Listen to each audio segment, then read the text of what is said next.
Hello students and all the viewers. I am Mohammad Rafat Khan and you are watching my YouTube channel.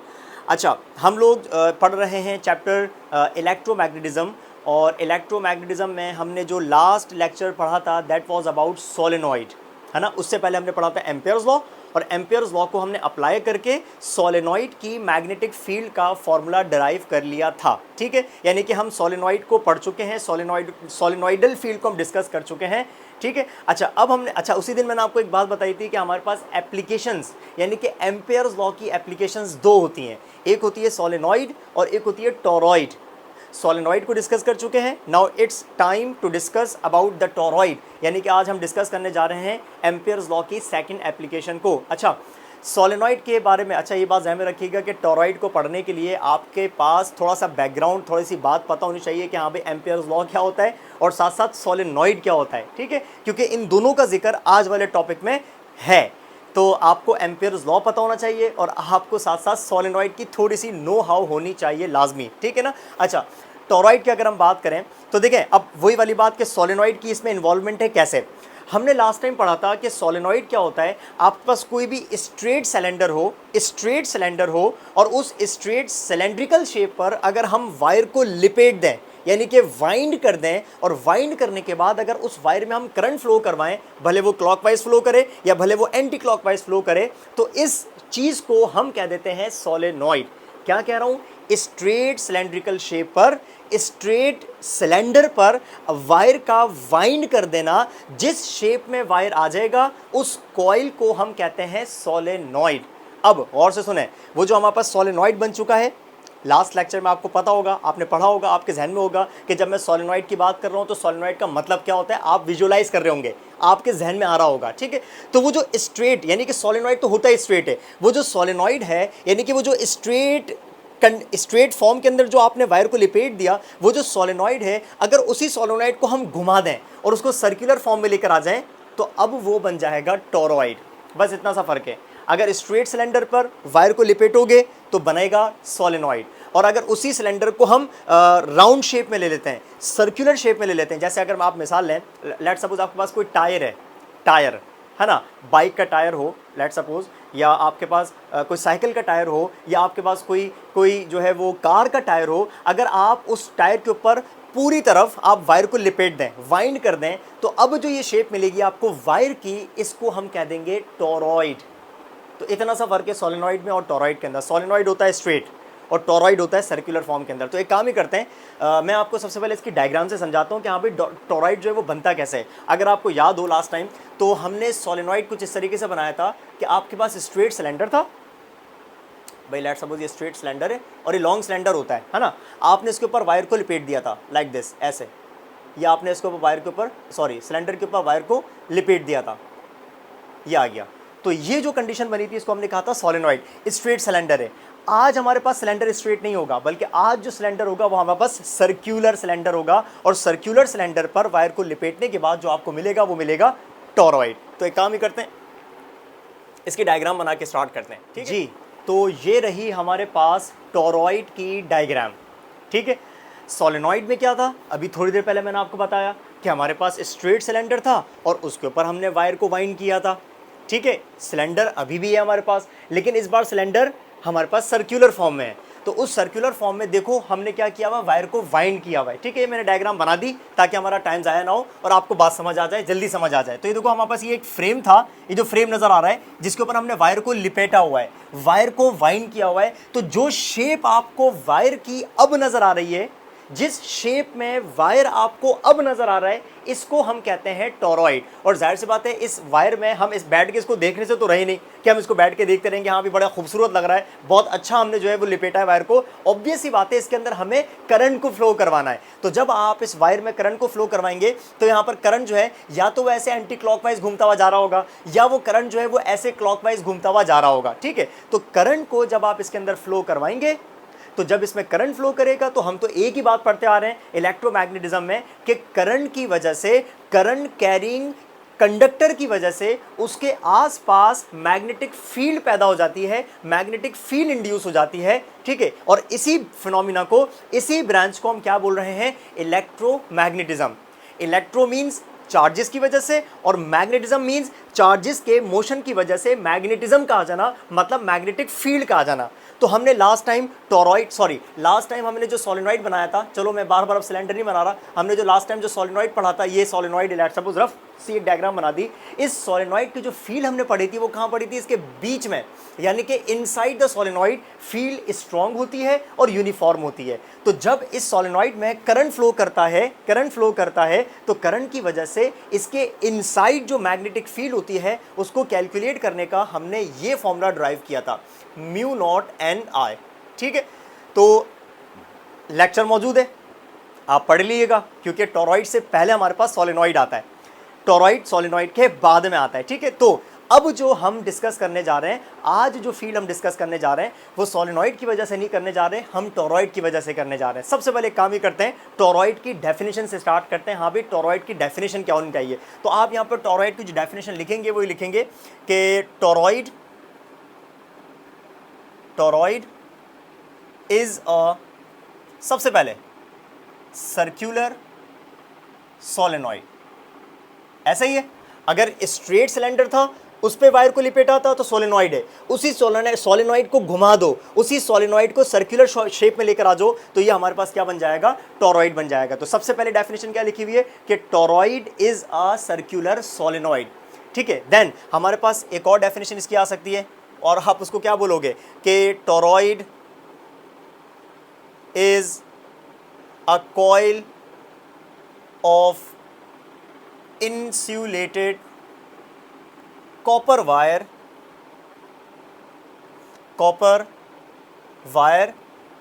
wound मतलब लिपेटना, wind हुआ हुआ है, wind की second form है, copper wire wound on a, अच्छा हमने solenoid के लिए क्या लिखा था? सोलेनॉइड के लिए लिखा था कि solenoid is a coil of insulated copper wire wound on a long straight cylinder. वो स्ट्रेट सिलेंडर था, लेकिन हम यहां पर क्या लिखेंगे? इस बार जो हम वायर को वाइंड कर रहे हैं वो स्ट्रेट पे नहीं कर रहे हैं बल्कि सर्कुलर सिलेंडर पे कर रहे हैं। तो wire wound on a circular cylinder with close turns. ये क्लोज है, क्लोज टर्न्स, यानी कि हमारे पास ये जो टर्न्स होने चाहिए, यानी कि वायर के जो टर्न्स होने चाहिए वो करीब करीब होने चाहिए, करीब। ऐसे नहीं कि एक टर्न ये रहा तो दूसरा टर्न जो है वो 1 मीटर दूर हो या 5 सेंटीमीटर दूर हो, दूर टर्न्स होंगे तो मैग्नेटिक इफेक्ट जो है वो बहुत खत्म हो जाएगा, आप उसको निगलेक्ट कर देंगे। तो हमारे पास मैग्नेटिक फील्ड को पैदा करने के लिए, स्ट्रॉन्गर फील्ड को पैदा करने के लिए नंबर ऑफ टर्न्स जो होते हैं, यानी कि जो वायर के जो टर्न्स होते हैं वो करीब होते हैं, बहुत क्लोज। तो क्लोजली वाउंड हमारे पास ये कॉइल होती है। तो दोनों डेफिनेशंस आपके सामने मौजूद हैं। टोरॉइड होता क्या है? सर्कुलर सोलेनॉइड होता है। दूसरी बात, एक और डेफिनेशन, ये एक ऐसी कॉइल है जो कि इंसुलेटेड कॉपर वायर की वाइंडिंग से बनती है, लिपेटने से बनती है। और आप वाइंडिंग करते किस पे हैं? वाइंड करते किस पे हैं? हमारे पास सर्कुलर सिलेंडर होता है, उस पर हम वाइंड कर दें तो हमें जो शेप मिलेगी इसको हम कहते हैं टोरॉइड। चलें, ये बात तो हो गई। अच्छा, अब हम आज चलते हैं आगे इसकी डेरिवेशन की तरफ। डेरिवेशन से पहले एक बात मेरी गौर से सुन लें, वो ये, रिपीट कर रहा हूँ बात, हमने उस दिन एक बात पढ़ी थी कि सोलेनॉइड की जो मैग्नेटिक फील्ड होती है वो इनसाइड जो है वहीं पर स्ट्रॉन्ग भी होती है और यूनिफॉर्म भी होती है। यानी कि ये जो बी का फॉर्मूला है सोलेनॉइड का, ये कहीं और का नहीं है, बाहर का नहीं है, आउटसाइड के लिए नहीं है, ये हमेशा कहाँ के लिए? Inside the solenoid. तो क्योंकि टोरॉइड है तो सोलेनॉइड ही, यानी कि सर्कुलर सोलेनॉइड है। तो अगर मैं आपसे पूछूं कि लेट्स सपोज अगर आपसे पूछा जाए कि बताओ टोरॉइड की फील्ड कहां पर होगी और कहां पर नहीं होगी, कहां पर स्ट्रांग होगी, कहां पर वीक होगी, तो आप बोलेंगे कि देखो टोरॉइड की, ये जो टोरॉइड है ये टोरॉइड का अंदर वाला हिस्सा है, ये जो जहां पर मेरी फिंगर्स कर्ल कर रहा हूं ये टोरॉइड का अंदर वाला हिस्सा है, ये टोरॉइड का बाहर है और ये भी टोरॉइड का बाहर है, ये भी आउटसाइड द टोरॉइड और ये भी आउटसाइड द टोरॉइड। और ये जो पॉइंट है, लेट्स सपोज ये फिंगर में जहां रख रहा हूं या मार्कर के निप, ये देखो ये जो पॉइंट है ये टोरॉइड का इनसाइड है। तो याद रखिएगा टोरॉइड के भी इनसाइड जो होती है वो फील्ड स्ट्रॉन्ग और यूनिफॉर्म होती है, जबकि टोरॉइड के बाहर यहाँ पर और यहाँ पर इन दोनों जगह पर जो टोरॉइड की फील्ड होती है वो वीक होती है, और इतनी वीक होती है कि आप इसको निगलेक्ट कर सकते हैं। ठीक है, अब चलते हैं हम टोरॉइड की डेरिवेशन की तरफ कि टोरॉइडल जो फील्ड होती है, magnetic field due to toroid जो होती है, उसका फॉर्मूला क्या बनना चाहिए? मतलब हमें बी का फॉर्मूला चाहिए, लेकिन इस बार सोलेनॉइड नहीं बल्कि इस बार टॉरॉइड के लिए। ठीक है, तो डेरिवेशन स्टार्ट करते हैं, डेरिवेशन की तरफ चलते हैं। चलें तो अब स्टार्ट करते हैं डेरिवेशन मैग्नेटिक फील्ड के लिए। हेडिंग मैंने लिख दी है डेरिवेशन फॉर बी। अच्छा, अब हम यहाँ पर जो है वो इस टॉरॉइड के आसपास 3 पॉइंट्स को इमेजिन करने जा रहे हैं। हमें 3 पॉइंट्स पर मैग्नेटिक फील्ड को डिस्कस करना है। टॉरॉइड के आसपास हम 3 पॉइंट्स पर मैग्नेटिक फील्ड को डिस्कस करेंगे। चलें वो 3 पॉइंट्स क्या है मैं आपको बता देता हूँ। सबसे पहले हम लोग डिस्कस करते हैं, लेट सपोज मैं यहाँ पर एक पॉइंट बना देता हूँ, ये रहा, और इस पॉइंट को मैं कह देता हूँ पॉइंट पी। इस पॉइंट को मैं कह देता हूँ पॉइंट पी। एक पॉइंट और बना देता हूँ और वो पॉइंट ये रहा, और इस पॉइंट को मैं कह देता हूँ पॉइंट क्यू। ठीक है, पॉइंट क्यू। और एक पॉइंट में और बना देता हूँ, और वो पॉइंट में बना देता हूँ यहाँ पर पी क्यू के बाद क्या आ जाएगा, जाहिर सी बात है आर आ जाएगा, और इस पॉइंट को मैं कह देता हूँ point R. Now we have 3 points P Q R. और इन तीनों पॉइंट्स में पता है फ़र्क क्या है? इन तीनों पॉइंट्स में फ़र्क ये है कि इनमें से 2 पॉइंट्स ऐसे हैं जो टॉरॉइड के बाहर की साइड पर हैं।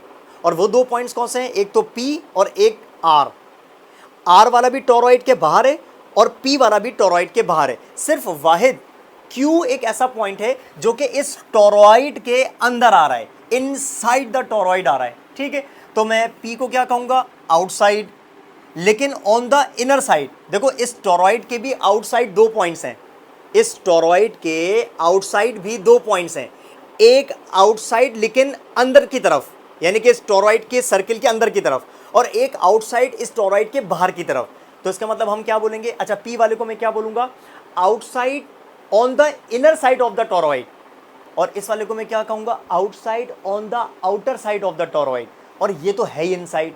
जब तक इनसाइड की बात नहीं करेंगे इसका मतलब दोनों आउटसाइड है, यानी कि पी भी आउटसाइड है और ये जो आर वाला बन रहा है वो भी आउटसाइड पर मौजूद है। तो अब हमें यहाँ पर 3 पॉइंट्स पर फील्ड को डिस्कस करना है। सबसे पहले मैं डिस्कस करूंगा magnetic field at point P, फिर हम डिस्कस करेंगे magnetic field at point Q, फिर हम डिस्कस करेंगे magnetic field at point R. तो स्टार्ट करते हैं सबसे पहले पी वाले पॉइंट से। और आपको एक बात पता है कि जिस पॉइंट पर हम लोग मैग्नेटिक फील्ड को डिस्कस करते हैं वहाँ पर हमें एक इमेजनरी लूप चाहिए होता है, और इस लूप के बारे में मैं आपको एम्पियर्स लॉ में और सोलेनॉइड के अंदर की वीडियोस में या उस लेक्चर के अंदर डिटेल में बता चुका हूँ।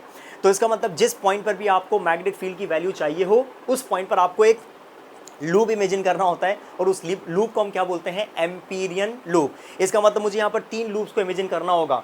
एक लूप हमारे पास बनेगा इस पॉइंट P को कट करता हुआ जाएगा, क्रॉस करता हुआ जाएगा। एक लूप हम इमेजिन करेंगे जो कि इस Q को पास होता हुआ जाएगा, और एक लूप हम इमेजिन करेंगे जो कि इस पॉइंट R को पास होता हुआ जाएगा, यानी कि क्रॉस करता हुआ जाएगा। तो सबसे पहले काम ही करते हैं, हम पॉइंट को डिस्कस करते हैं, P वाले पॉइंट को। सबसे पहले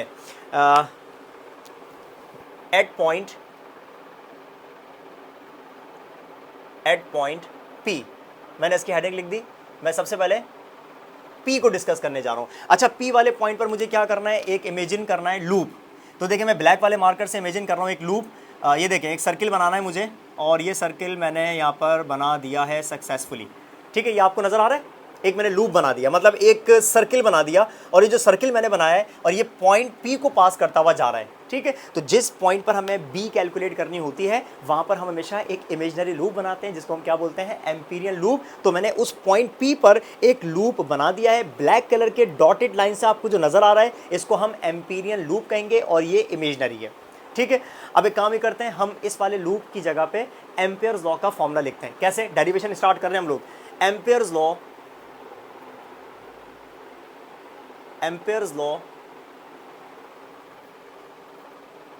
at point P is given by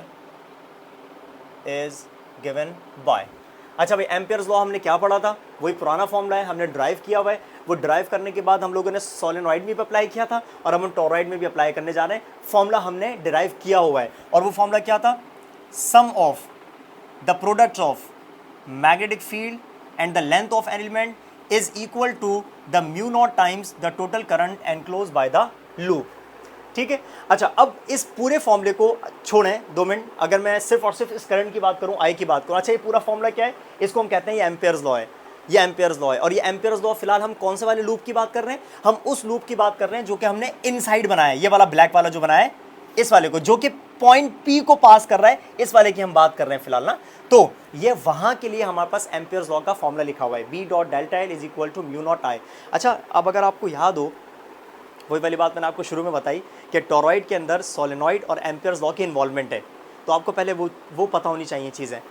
यहाँ पर जो आई है, इस आई का नाम क्या था, आप सोचो। एम्पियर्स लॉ में मैंने आपको इस आई का नाम क्या बताया था, आपको पता है इस आई का नाम क्या था? इसको हमने कहा था current enclosed bye the loop. यानी कि जो लूप हम बनाते हैं, जो लूप हम इमेजिन करते हैं, उस लूप के अंदर जो करंट आ रहा होता है वो होता है कैपिटल आई। यानी कि इस आई का नाम ही क्या है? Current enclosed bye the loop. अब आप 2 मिनट के लिए सोचो, हमने यहां पर जो लूप इमेजिन किया हुआ ये वाला ब्लैक वाला, क्या आपको इस लूप के अंदर कोई करंट नजर आ रहा है? क्या आपको इस लूप के, ये जो ब्लैक वाली डॉटेड लाइंस मैंने बनाई हैं, क्या आपको इस वाले लूप के अंदर की साइड पर कहीं पर आई यानी कि करंट नजर आ रहा है? तो आप बोलेंगे नहीं सर, अंदर की साइड पे तो कोई करंट नहीं है। हाँ, ये जो लूप आपने ब्लैक कलर का डॉटेड से बनाया है, हाँ, इसके बाहर क्योंकि टोरॉइड मौजूद है, तो टोरॉइड पे वायर लिपेटा हुआ है, तो करंट वायर के अंदर फ्लो कर रहा है, इस लूप के अंदर कहीं पर फ्लो नहीं कर रहा। तो इसका मतलब क्या हो गया कि इस लूप के अंदर कोई करंट नहीं है, तो इसका मतलब यहां पर आई की वैल्यू 0 हो गई। समझ आई बात? तो हमने जो यहाँ पर P पॉइंट इमेजिन किया हुआ है, और इस P पॉइंट के तरफ जो हमने एम्पीरियन लूप इमेजिन किया हुआ है ब्लैक कलर के मार्कर से, तो ये जो लूप है इसके अंदर कोई करंट नहीं आ रहा, it is not enclosing any current. तो हमारे पास यहाँ पर I की वैल्यू क्या हो जाएगी? 0 हो जाएगी। तो मैं यहाँ पर क्या लिखूंगा? Since the loop at the loop which passes point P encloses no current, यानी कि I is equal to 0, therefore, हाँ भाई, अगर मैं इस I की जगह पे 0 पुट कर दूं, तो आपको पता है अगर मैं B के लिए फॉर्मूला अरेंज करूंगा तो कंप्लीट फैक्टर 0 हो जाएगा। अब अगर मैं B के लिए अरेंज करूं तो डेल्टा L मल्टीप्लाई कर रहा है, वहां जाकर डिवाइड करेगा, म्यू नॉट 0 से मल्टीप्लाई हो रहा है और डेल्टा L 0 से डिवाइड हो रहा है, तो कंप्लीट फैक्टर किसके बराबर हो जाएगा? 0 के बराबर हो जाएगा। इसका मतलब ये हो गया कि जो पॉइंट P है आउटसाइड द टोरॉइड लेकिन अंदर की तरफ, आउटसाइड द टोरॉइड है लेकिन अंदर की तरफ है, उस पॉइंट P पर कोई मैग्नेटिक फील्ड एग्जिस्ट नहीं कर रही। ये हमने प्रूफ कर दिया। समझ आ रही है बात? तो 3 पॉइंट्स थे, 3 पॉइंट्स में से एक पॉइंट की हमने मैग्नेटिक फील्ड को कैलकुलेट कर लिया, और कितनी आ रही है? 0 आ रही है। इसका मतलब 3 पॉइंट्स में से P पॉइंट पर मैग्नेटिक फील्ड एग्जिस्ट नहीं कर रही। चलें, अब हम चलते हैं दूसरे पॉइंट की तरफ। अच्छा, जो दूसरा पॉइंट है वो तो Q है, यानी कि वो टोरॉइड के अंदर आ रहा है। पहले काम ही करते हैं, दोनों आउटसाइड को डिस्कस कर लेते हैं। एक आउटसाइड वाले को हम डिस्कस कर चुके हैं, यानी कि P वाले को डिस्कस कर लिया। इस पॉइंट पर B नहीं है, मैग्नेटिक फील्ड नहीं है। दोबारा आउटसाइड वाले को डिस्कस करते हैं। ये भी आउटसाइड है लेकिन ऑन द आउटर साइड, ये भी आउटसाइड था लेकिन ऑन द इनर साइड, ये भी आउटसाइड है लेकिन ऑन द आउटर साइड। मैं बार बार इस वजह से रिपीट कर रहा हूं, हो सकता है आप इरिटेट हो रहे हो, ताकि आपके जहन में बात बैठ जाए, ठीक है ना। तो अब हम पॉइंट R को डिस्कस करने जा रहे हैं, तो मैं यहां पर हेडिंग लिख देता हूं, एट पॉइंट, यानी कि B एट पॉइंट R। पहले दोनों आउटसाइड को डिस्कस कर रहे हैं हम लोग, फिर इनसाइड की तरफ जाएंगे, ठीक है जनाब। अच्छा, अब मैंने आपको वही वाली बात बताई कि जिस पॉइंट पर हमें मैग्नेटिक फील्ड का फॉर्मूला चाहिए होता है, या जिस पॉइंट पर हमें मैग्नेटिक फील्ड चाहिए होती है, हम वहां पर हमेशा एक लूप इमेजिन करते हैं। तो again let's imagine a loop again, और उस लूप को हम क्या बोलते हैं? Amperian loop. लेकिन इस बार हम किस पॉइंट को डिस्कस करने जा रहे हैं? R को। तो आपको इस बार यहां पर बाहर की तरफ इमेजिन करना होगा लूप, जो कि इस वाले पॉइंट को पास करता हुआ जा रहा होगा। तो बना देते हैं, इसमें कौन सी बड़ी बात है भाई। एक लूप बना देते हैं जो कि इस पॉइंट R को क्रॉस करता हुआ जा रहा है, पास करता हुआ जा रहा है। ये देखें, ये मैं एक लूप बना रहा हूं, ये आ गया सर्कुलर लूप, और इसी को हम क्या बोलते हैं? Amperian loop. अब आपको देखें यहां पर बहुत सारे सर्किल नजर आ रहे होंगे। एक तो ये खुद टोरॉइड है, जो ब्लू कलर के मार्कर से बना हुआ है, ये तो खुद टोरॉइड है। ये जो अंदर ब्लैक कलर का डॉटेड्स है, ये एम्पीरियन लूप है जो कि पॉइंट P को पास कर रहा है। और ये जो बाहर ब्लैक कलर के डॉटेड सर्किल जो बना हुआ है, ये वाला भी एम्पीरियन लूप है, और ये R को पास करता हुआ जा रहा है, ठीक है। अच्छा, अब जैसे हमने पॉइंट P के लिए एम्पियर्स लॉ को अप्लाई किया था, एम्पियर लॉ यूज किया था, इसी तरीके से अब हमें इस वाले लूप के लिए, इस R वाले लूप के लिए दोबारा से एम्पियर्स लॉ को अप्लाई करना पड़ेगा। So Ampere's law Ampere's law at point या लिख देते हैं एट पॉइंट आर। हाँ भाई, Ampere's law at point R, तो क्या लिखेंगे? अगेन फॉर्मूला तो सेम है, sum of B dot delta L बराबर होता है mu naught times the total current enclose by the loop.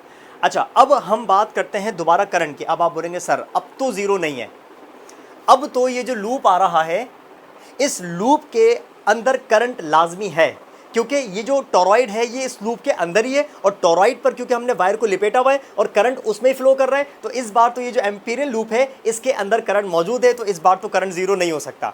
आप ये इमेजिन कर रहे होंगे, शायद ये बताने वाले होंगे, है ना, कि इस बार तो करंट सर जीरो नहीं हो सकता। ठीक है, अच्छा यहाँ पर जीरो कैसे था, इस वाले के अंदर जीरो कैसे था? क्योंकि आपको साफ साफ नजर आ रहा है कि जो अंदर वाला लूप बना हुआ है उसके अंदर कोई करंट आपको नजर नहीं आ रहा, तो आपने बोल दिया sir current enclosing bye the loop is zero, so magnetic field is zero.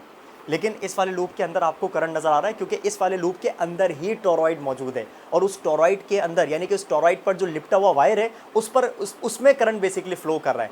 अच्छा, अब सुनिए, मैं आपको एक बात बताऊं, अब ये बात गौर से सुनिएगा कि करंट एनक्लोज हो रहा है या करंट एनक्लोज नहीं हो रहा, इसके लिए एक बात सुनिएगा गौर से।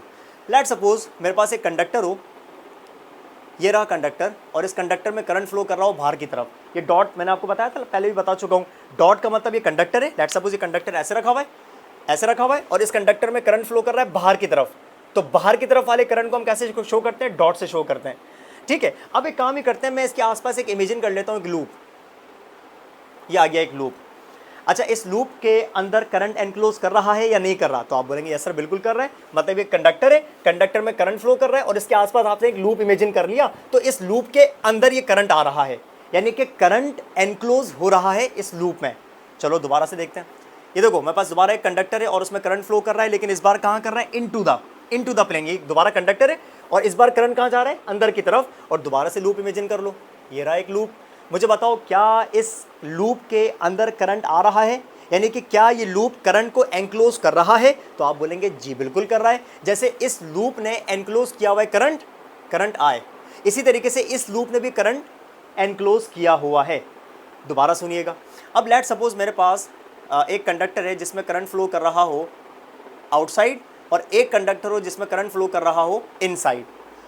मतलब दो कंडक्टर्स एक साथ रखे हुए हैं और एक कंडक्टर में करंट फ्लो कर रहा है बाहर की तरफ और एक कंडक्टर में करंट फ्लो कर रहा है अंदर की तरफ। ये दोनों एक साथ कंडक्टर रखे हैं। अब सुने, मैं एक लूप बना देता हूँ इसके आसपास, इन दोनों कंडक्टर्स के आसपास अब मैंने दोबारा लूप बना दिया। अब मुझे बताएं क्या इस लूप के अंदर करंट एनक्लोज हो रहा है? तो आप बोलेंगे सर हो रहा है, नजर आ रहा है, लेकिन इस लूप के अंदर इस बार जो करंट एनक्लोज हो रहा है वो दो किस्म का है, ऑपोजिट डायरेक्शन में है। एक है आउट ऑफ द प्लेन और एक है इनटू द प्लेन। तो आपको पता है यहां पर नेट करंट एनक्लोज कितना हो जाएगा? जीरो हो जाएगा। पता है क्यों? क्योंकि आउटसाइड वाला करंट इनसाइड वाले करंट के इफेक्ट को खत्म कर रहा है। तो आप बोलेंगे करंट एनक्लोज, या यूं कह लो कि net current enclosed by the loop is zero because there are two types of current which are flowing in opposite directions, एक आउटसाइड और एक इनसाइड। तो इनका नेट इफेक्ट क्या हो जाएगा? जीरो हो जाएगा। तो आप बोलेंगे हाँ भाई यहां पर करंट फ्लो कर रहा है, यानी कि करंट एनक्लोज है, क्योंकि सिंगल करंट है आउट। यहां पर करंट एग्जिस्ट कर रहा है, यानी कि करंट एनक्लोज है, जो कि सिंगल है यानी कि इनसाइड। लेकिन यहां पर क्योंकि दो टाइप्स के करंट है, मतलब एक को आप कह दो कि पॉजिटिव करंट है और एक को आप कह दो लेट सपोज नेगेटिव करंट है, तो पॉजिटिव वाला नेगेटिव वाले करंट के इफेक्ट को क्या कर देगा? कैंसिल आउट कर देगा। Hence the net current enclose by the loop is zero. ये बड़ी इंपॉर्टेंट बात है। तो इसका मतलब अगर एक लूप में आपको दो अलग अलग करंट की डायरेक्शंस नजर आ रही हो, तो उन दोनों की वजह से उस लूप के अंदर नेट करंट एनक्लोज की वैल्यू क्या हो जाती है? जीरो हो जाती है, वैनिश हो जाती है, खत्म हो जाती है। ये बिल्कुल इसी तरीके से जैसे कि हम मैकेनिक्स में क्या पढ़ते हैं, एक बॉडी है, इस बॉडी पर 5 न्यूटन फोर्स इस तरफ लगे और 5 न्यूटन फोर्स इस तरफ लगे, तो फोर्सेस तो लग रही हैं, लेकिन इनका नेट इफेक्ट क्या आ रहा है? जीरो आ रहा है। फोर्सेस लग रही हैं लेकिन बॉडी पर नेट इफेक्ट क्या होगा? फोर्स का जीरो हो जाएगा, कैंसिलेशन हो जाएगी। तो करंट तो है लेकिन करंट का नेट इफेक्ट क्या हो जाएगा? जीरो हो जाएगा। समझ आ रही है बात? अब आप बोलेंगे सर ये बताने का फायदा क्या है, यहाँ पर क्या बताना चाह रहे हैं आप? तो मैं आपको बताना ये चाह रहा हूँ, पहले ये बात आपको समझ आ गई, ठीक है, ये बात क्लियर है। तो मैं काम ही करता हूँ इस डायग्राम को रब करके, अब आपको मेन बात बताता हूँ जो मैंने आपको समझाई। देखें, टॉरॉइड बनाते हैं, एक रफ सी डायग्राम बनाते हैं टोरॉइड की। ये रही हमारे पास, भाई मैं रफ सी बना देता हूँ, ये सर्किल और इसमें हमारे पास ये रहा टोरॉइड। ठीक है, रफ सी डायग्राम बना देते हैं जल्दी से समझने के लिए। ठीक है, ये रहा टोरॉइड। अच्छा, अब मेरी बात सुने, लेट सपोज हम यहाँ कह देते हैं कि करंट है जो कि ऐसे फ्लो कर रहा है, मतलब ये ऐसे फ्लो करता हुआ जा रहा है एंटी क्लॉकवाइज, ये ऐसे फ्लो करता हुआ जा रहा है, मतलब ये ऐसे घूम रहा है करंट, ये ऐसे घूमता हुआ ऐसे घूमता हुआ ऐसे घूमता हुआ ऐसे, मतलब ये ऐसे घूमता हुआ जा रहा है एंटी क्लॉकवाइज।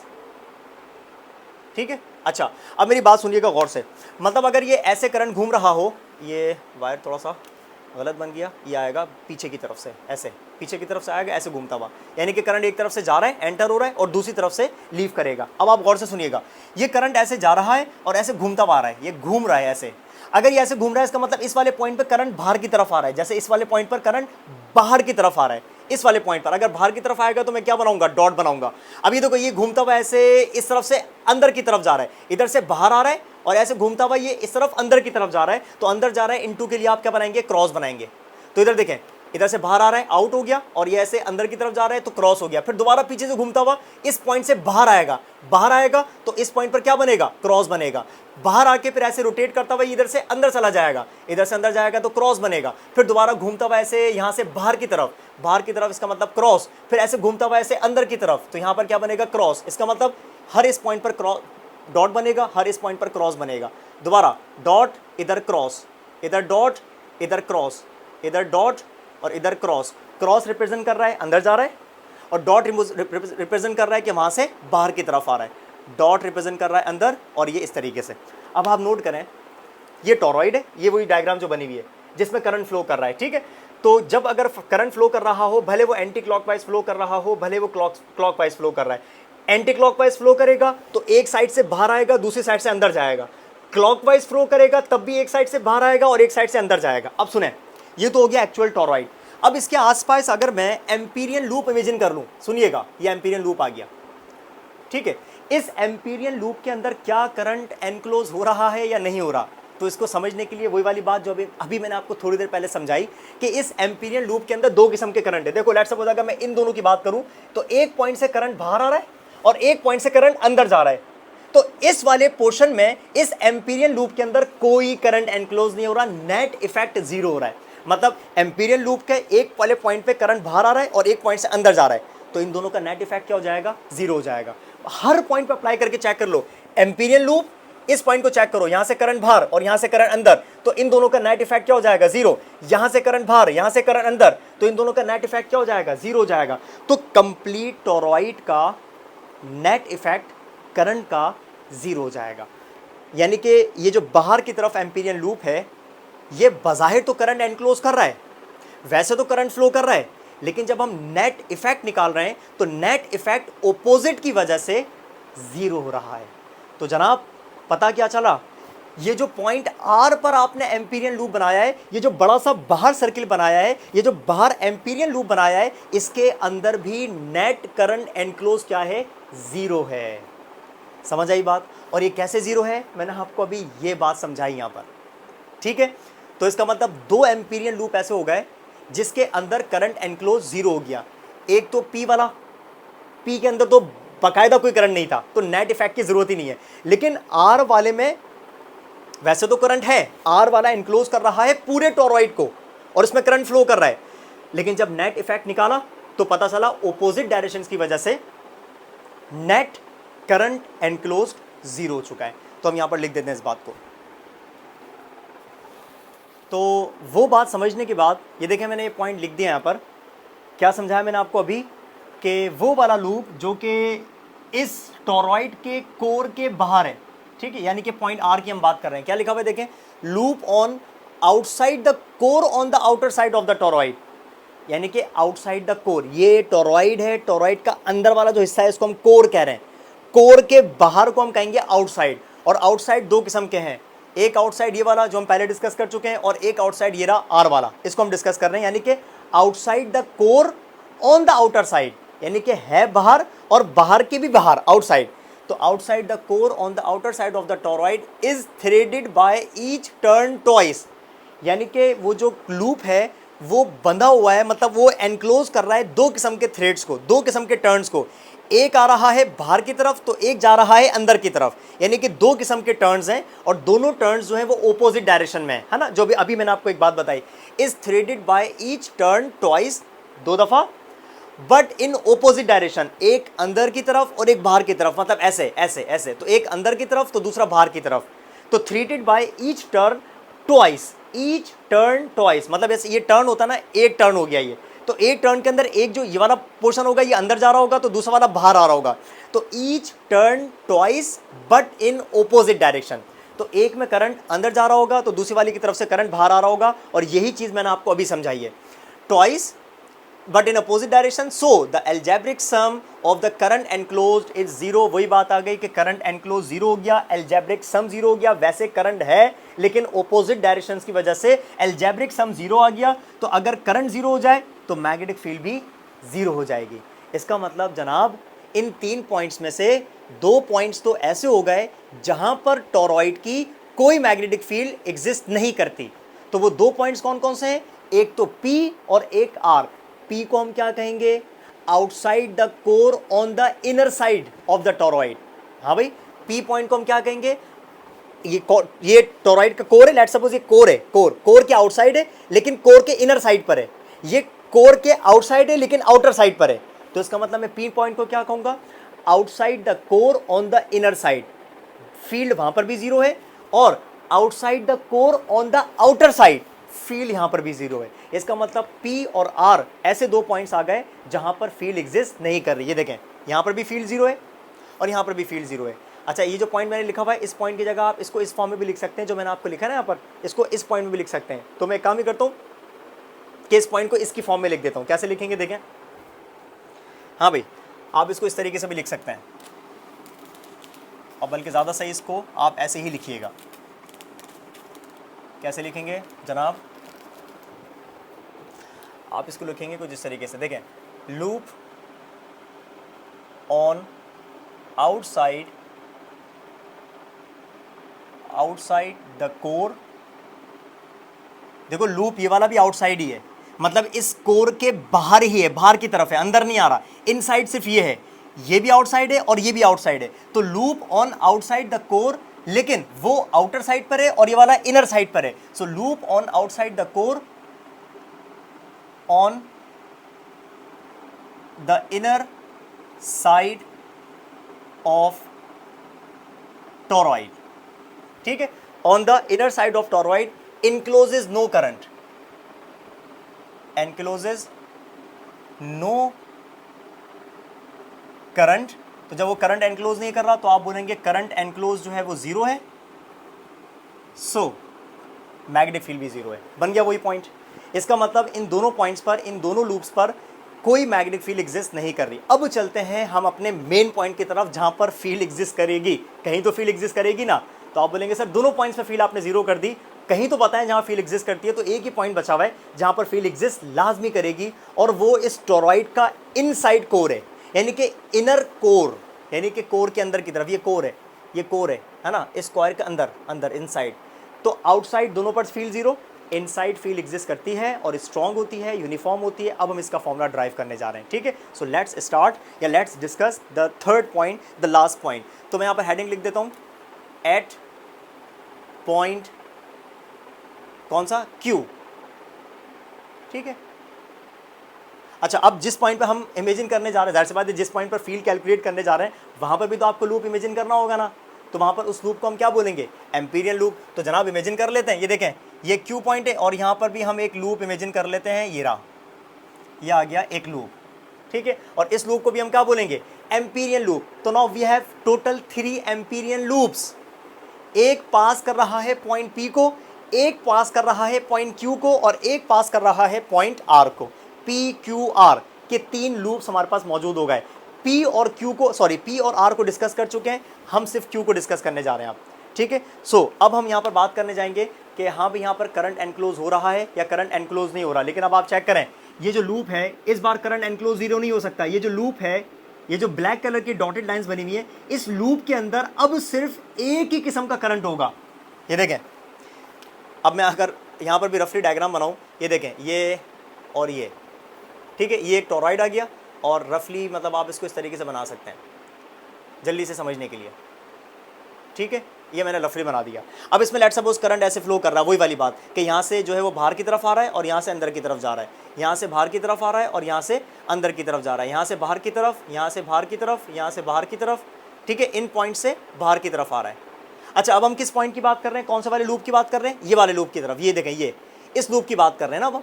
अब आप देखो कि इस लूप के अंदर कौन सा करंट है, इस लूप के अंदर सिर्फ एक ही किस्म का करंट है और वो सिर्फ बाहर की तरफ आ रहा है। देखो इस पॉइंट के अंदर ये वाला करंट है जो बाहर आ रहा है, बाहर आ रहा है, बाहर आ रहा है, बाहर आ रहा है। इसका मतलब ये जो अंदर वाला इनसाइड वाला जो लूप है, इस बार इसके अंदर करंट एनक्लोज हो रहा है, इस बार जीरो नहीं है, क्योंकि इस बार जो जीरो होने की कंडीशन खत्म हो गई। वो क्यों? क्योंकि इस लूप के बाहर वाला जो है वो आउटसाइड वाला करंट है, सॉरी इनसाइड वाला। तो अब हम जाहिर सी बात है इस वाले लूप के सिर्फ अंदर वाले करंट की बात करेंगे, एनक्लोज वाले करंट की बात करेंगे तो सिर्फ बाहर की तरफ है, तो इस बार नेट इफेक्ट जीरो नहीं हो सकता, ठीक है।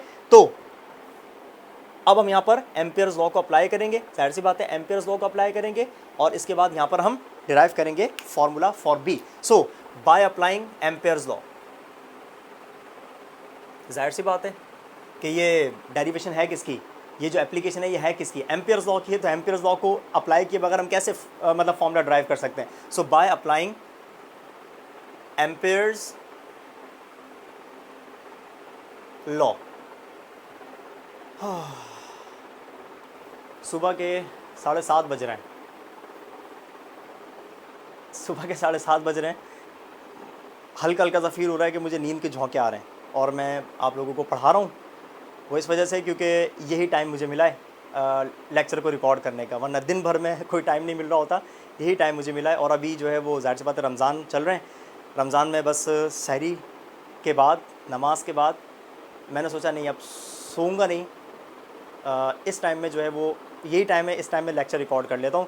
उसके बाद फिर जो है वो ज़ाहिर सी बात है संडे है, तो संडे की वजह से आज कॉलेज ऑफ है, तो ये एक बेनिफिट ये हो गया कि कॉलेज नहीं जाना था, तो थोड़ा सा टाइम मिल गया। अभी सहरी के फ़ौरन बाद, नमाज के फ़ौरन बाद लेक्चर रिकॉर्ड करने का जागा हुआ था, जाहिर सी बात है अब लेक्चर रिकॉर्ड करने के बाद फिर मैं सोऊंगा, फिर मैं जो है वो वीडियो अपलोड करूंगा, तो आपको ये है कि संडे को दोपहर में शाम तक जो है वो मिल जाएगी वीडियो, ठीक है।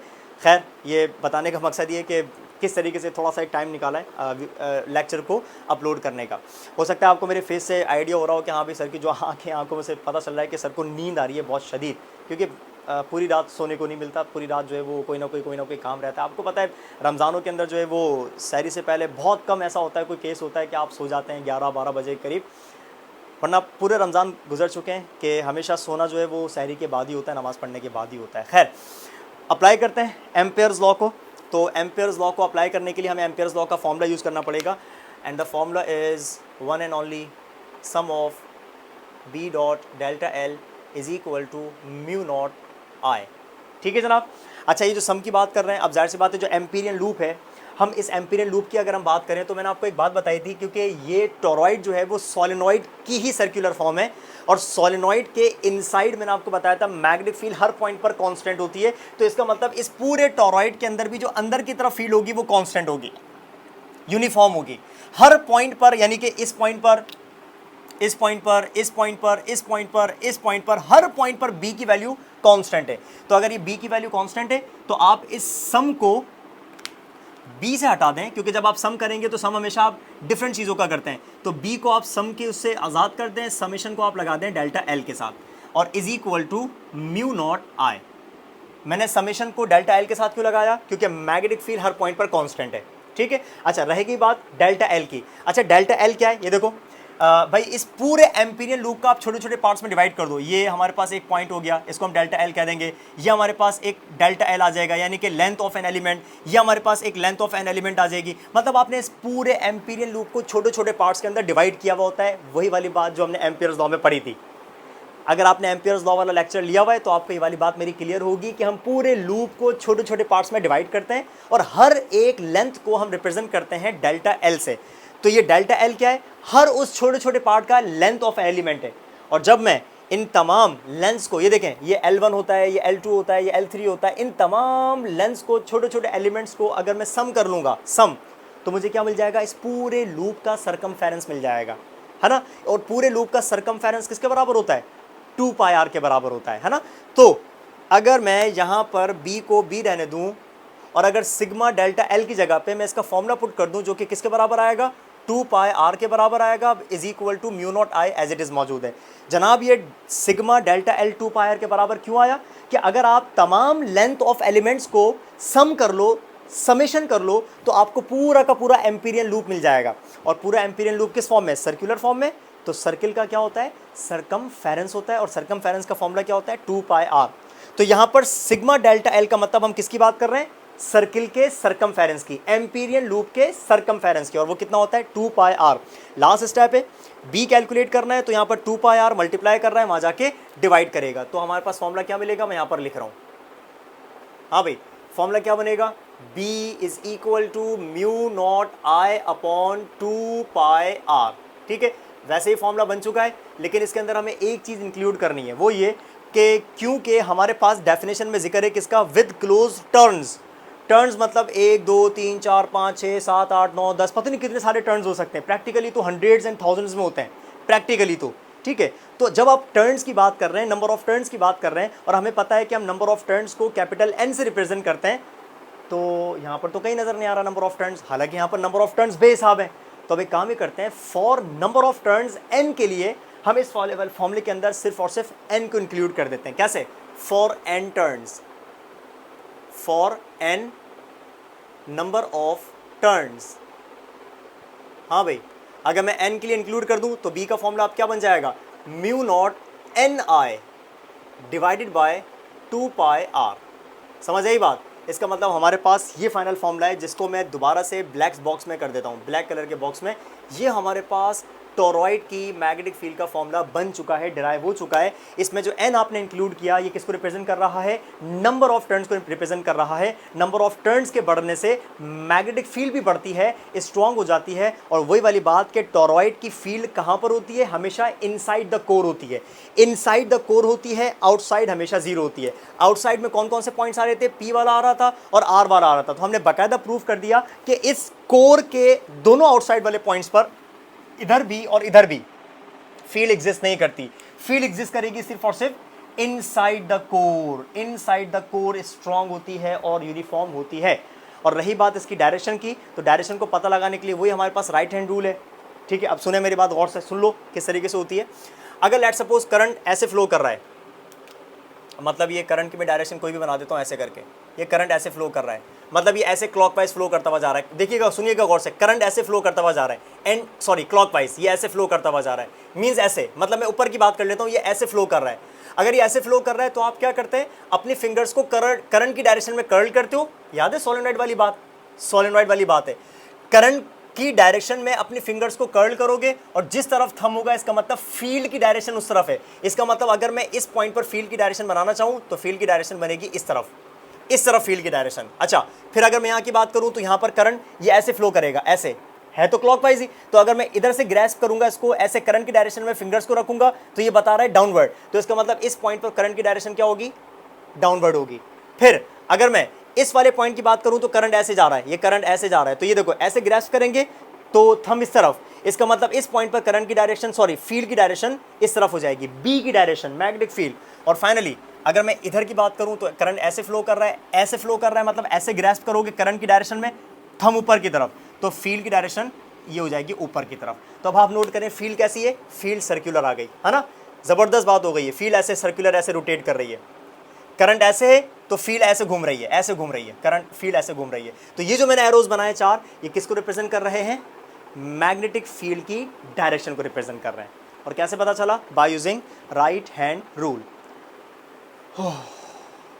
तो ये था हमारे पास टोरॉइड। जैसे हमने सोलेनॉइड पढ़ा वैसे हम लोगों ने टोरॉइड पढ़ा। टोरॉइड क्या होता है, डेफिनेशन से स्टार्ट की, इसकी डेरिवेशन करी कि हाँ भाई किन पॉइंट्स पर फील्ड नहीं होती है और किस पॉइंट पर फील्ड होती है। अगर फील्ड कैलकुलेट करना चाहो तो इस वाले पॉइंट, इस वाले फॉर्मूले से, इस वाले इक्वेशन से हम मैग्नेटिक फील्ड को कैलकुलेट कर सकते हैं। This is called toroidal field, यानी कि फील्ड ड्यू टू टोरॉइड। जनाब अगर आपको लेक्चर समझ आया, अच्छा लगा, समझ आ गई बातें, तो लेक्चर को लाइक करें, कमेंट करें, शेयर करें और चैनल को सब्सक्राइब करें। बेल आइकन पर हिट कर दिएगा ताकि आपको मेरी आने वाली वीडियोस की नोटिफिकेशंस मिल जाया करें।